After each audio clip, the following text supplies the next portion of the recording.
Okay. Yes, my dear students, today we'll start with our first unit. Okay. We have almost completed electrochemistry. We have completed solution theory. Numerical part is left.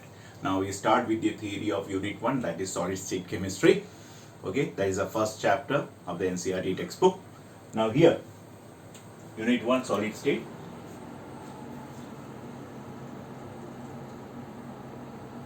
We come to matter. What do you mean by matter? There are three states of matter: solid, liquid and gas, which you have studied from in your lower class. If you go with solid, what are the properties of solid? It is rigid, having fixed shape and volume.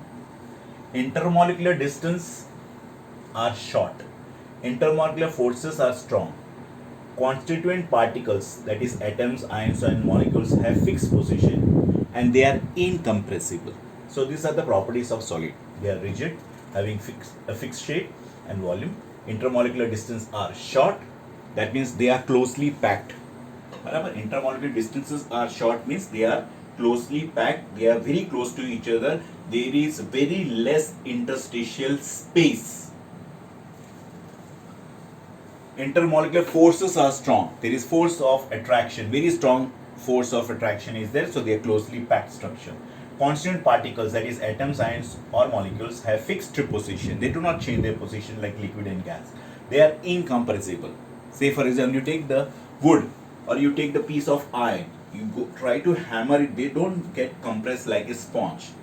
When you sit on the sofa set, the sponge gets compressed. Yeah, it is in solid state, but normally these solid states, which are there, for example, the wall, this particular wall on which this particular whiteboard is fixed, it is in solid state.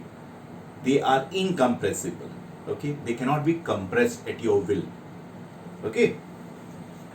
Now, when we go to the solids, it is further divided into crystalline solids and amorphous solids. Now, when I talk about crystalline solid, you have sodium chloride crystals. Say for example, now you have all the spices that is filled. You have turmeric, you have got chili powder. Okay, so to store the chili powder or the turmeric for the whole year, you are using sodium chloride crystals. Okay, you have crystals of sodium chloride available in the market. Okay, उनके टुकड़े आते हैं. That particular crystals are added into it so that it is acting as a preservative over there, but they are all crystalline solids. If you try to cut such crystalline solids, you will get smooth shaped other crystals. But if you go to amorphous solid, okay, say for example, you have got a clay pot, you break it, they are all amorphous. You have talcum powder, okay. So talcum powder is an amorphous solid. It has no regular structure. While when you go for ionic solids like sodium chloride, potassium chloride, all the salts, all the ionic compounds, they do have crystalline structure. Clear?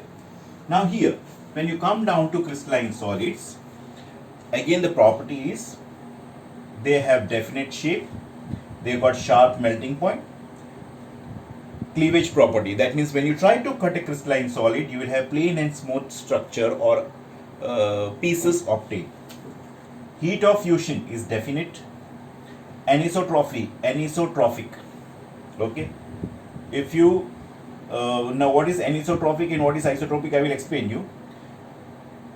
Order, they are actually true solids. Crystalline solids are known as true solids.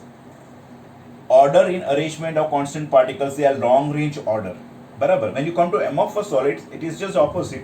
Definite shape in case of crystalline, but here it is irregular shape. Melting point is over range of temperature. Amorphous solids, when you try to, like, say for example, I take calcium carbonate and try to heat it. So naturally it has no definite melting point. It is around 2200, 2200. It is over the range. Okay, over the, but if you take a pure sodium chloride crystal, the melting point is normally fixed. It is always sharp. It has got irregular cleavage property, and heat of fusion is indefinite. Anisotropy, when you talk about it, is isotropic. Order in arrangement of constant particles, this is short range order, this is long range order. Order in arrangement of constant particles, that is over a long range order. This is a short range order arrangement that amorphous solids are having. Now, when I talk about anisotropic and isotropic, I will go to the language that has been used in our textbook so that it becomes very clear to you.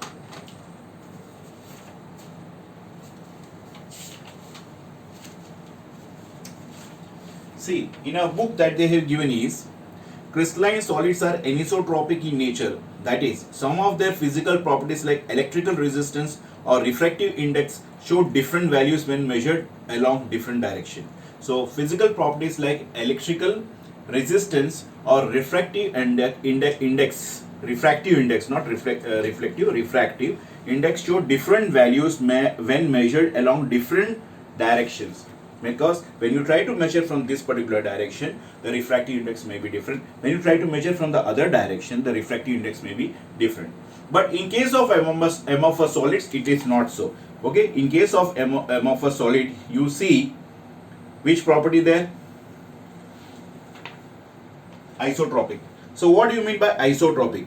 Okay, isotropic means it is having no long range order in them, okay, of the arrangement, and any physical property would be same along any direction. Okay, so that is the story here. Any physical property, barabar, when you try to measure from any direction, it would be same in case of isotropic amorphous solids. So that is the difference between these two. Clear?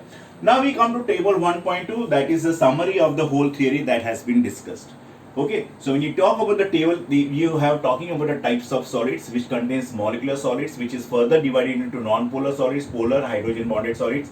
Second is ionic solids, third is metallic solid, and the fourth type is covalent or network solids. So here, molecular solids, when you talk about, constant particles are naturally molecules. Okay, you have non-polar ones, so you got dispersion or London force. Examples are given there. Their physical nature is soft.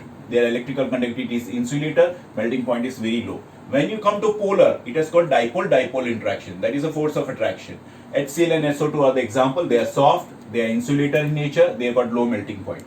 Similarly, hydrogen bonded. So force of attraction naturally has to be hydrogen bonding, and there is involvement of naturally molecules. Water, ice is the best example, and that is why we have studied in 11th standard why ice floats on water. Ice floats on water due to the hydrogen bonding. Okay, when the hydrogen bonding is there, that time the density of the water reduces largely. Hence, the density of ice is less than that of water, and hence water floats on ice. The other way around, ice floats on water. Let me correct. Physical nature, it is hard, insulator, and low. So you know ice do not conduct electricity. That you should know. When you come to the second type, ionic solids, the constant particles are ions. Force of attraction is Coulombic or electrostatic, because there is an electrostatic force of attraction. When you take the example, say for example, sodium chloride, there is electrostatic or Coulombic force of attraction between a positive ion and negative ion, that is sodium ion and chloride ion. Example में देखो Na plus and Cl minus. So if I go with the charge, it is Na plus and Cl minus. There is force of attraction existing between these two. MgO, ZnS, CaF2. Hard but brittle मतलब like NaCl का आप crystal ले लो तो आप ऐसा नीचे फेंकोगे तो it will break, so that is brittle. It is hard. When you try to press it, it is hard, it is incompressible. But when you try to throw a sodium chloride crystal there down, it can break. So that means it is brittle. Insulator in solid but conductor in molten state. बराबर, like NaCl is insulator solid state में, लेकिन आप जैसे उसको heat करेंगे it will melt. उसको बोलते हैं molten state. That time you will have free sodium ion and chloride ion, and hence it can conduct. Melting point is high. When you come to metallic solids, you got positive ions which are known as kernels in sea of delocalized electrons. Sea of delocalized electrons मतलब metals का crystal structure देखोगे, you will have always free electrons in it. And what is the force of attraction? Metallic bonding. Example is Fe, Cu, Ag, Mg. Hard, malleable and ductile. Hard, malleable and ductile means what? It can be drawn into sheets. You can hammer it into sheets and you can draw them into wires. बराबर? आप wires भी बना सकते हैं and you can hammer them and put it form sheets also out of it. That is the meaning of malleable and ductile. Conductors in solid and molten state. Okay, the metals in molten state, if you got iron in molten state, it can conduct electricity. Fairly high melting point. When you come to the fourth type of the solids, that is covalent or network solid, atoms are the constant particles. Covalent bonding is the force of attraction. Example में SiO2 quartz. Okay, quartz is the crystal which is used in our watches. All the quartz watch has got this quartz as a crystal which is used for having that simple harmonic motion, and that is why we have got the right time there. We have got the second hand and the hour hand run. I mean, it is working there in the watch because of that quartz crystal. Okay. Then you have got SiC, silicon carbide, carborundum, aluminum nitride. You got diamond. You have got graphite. There are different forms of carbon. Okay. Now the graphite is soft. Okay, and naturally because it is sp2 hybridized, while diamond is sp3 hybridized, and hence because of that it is a conductor, and that is also a exception. Okay, so this exception and this all we will study in detail. Okay, further. Now next comes the table. You have got a table that I am going to just show it from the book. You have got table 1.3. Clear? Now there are different types of crystal system: cubic, tetragonal, orthorhombic, hexagonal, rhombohedral or trigonal, and the possible variations are given there in our textbook. Okay, so I am discussing about the possible variations. What is primitive cubic unit cell, what is face-centered cubic unit cell, what is body-centered cubic unit cell. Okay, that is what, because in the book if you see, I am just showing it here. Okay, table 1.3 in the book. See, there are 3 arrangements here, 2 here, 4 here, 1 here, and 1 primitive over here. So in total you see the possible variations will be 3, 5, 5 plus 4, 9, 9 plus 2, 11. Okay, 11 possible variations are seen. And you see the actual distances. What is A, B, C? I will teach over here. Okay, because they are the edges. Okay, here all are equal, here it is not equal, here C is B is not equal to C, here the same. Okay, these all things you have to remember for your competitive exams. The examples are also given here. Okay, this you need to remember. What is alpha, beta, gamma? That also I will remember. Okay, so this is cubic arrangement, this is tetragonal arrangement, this is orthorhombic, this is monoclinic, this is hexagonal, this is rhombohedral, and this is triclinic. Clear? I will just put the video of that all things so you will understand better than what is given in the textbook. Okay, but I will make you understand what do you mean by ABC and alpha, beta and gamma. Okay, what are that angles I will explain. Okay, let us come back to here. Now here, parameters of the unit cell, you will see. So this is the parameter. Now this is a cube. Now what you see here, this is A, this is B, and this is C. Clear? Now this A is the edge over here. Opposite to that, whatever angle is seen over here, that is alpha. This is B. Opposite to B, whatever you see is beta. Angle beta is formed opposite to this edge. This is C. Opposite to C, you will get gamma. Clear?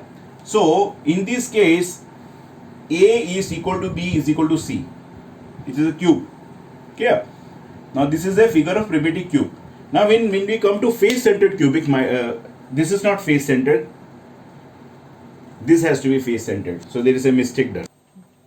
Yeah. So this is your primitive cube. Okay. So when I talk about primitive cube, the properties, there are 4 corners at the top and there are 4 corners at the bottom. So 4 plus 4, you have got 8 corners.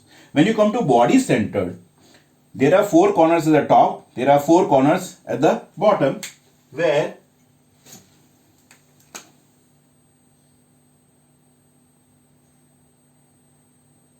okay, these are the 4 corners. 1, 2, 3, 4, 1, 2, 3, 4. This 4 and 4, 8 corners are occupied. And in addition to that, there is one particular atom in the center. So it becomes body centered. Now when you come to face centered, my dear students, this is a cube. Now how many faces do it have? How many faces does this particular cube have? There are 6 faces. Which are they? 1 at the top, bottom, top, bottom. Then if you come to this side, right, left, left of mine, right of mine, and that side, the opposite side, and this opposite side. So totally 6 faces. 1, 2, 3, 4. this side 5 and this side 6. So 6 faces of the cube, and in each faces this is the center. ये इसका face है, so this is center. Here this is the face, this is the center. Here this is the face, bottom one, this is the center. Here this is the face, this whole region, so this is the center. Here at the back, this is the center. Okay, so this all faces, in the center there is one atom, so it becomes face centered. Okay, 4 plus 4 at the corners, 4 at the bottom corners, but in addition to that, in the center of the face there is one atom, so that's why it is known as face centered, face के center में, and here it is body center. Clear? This is Fermatic cube. We will continue further. Okay, back to back. Bye for now.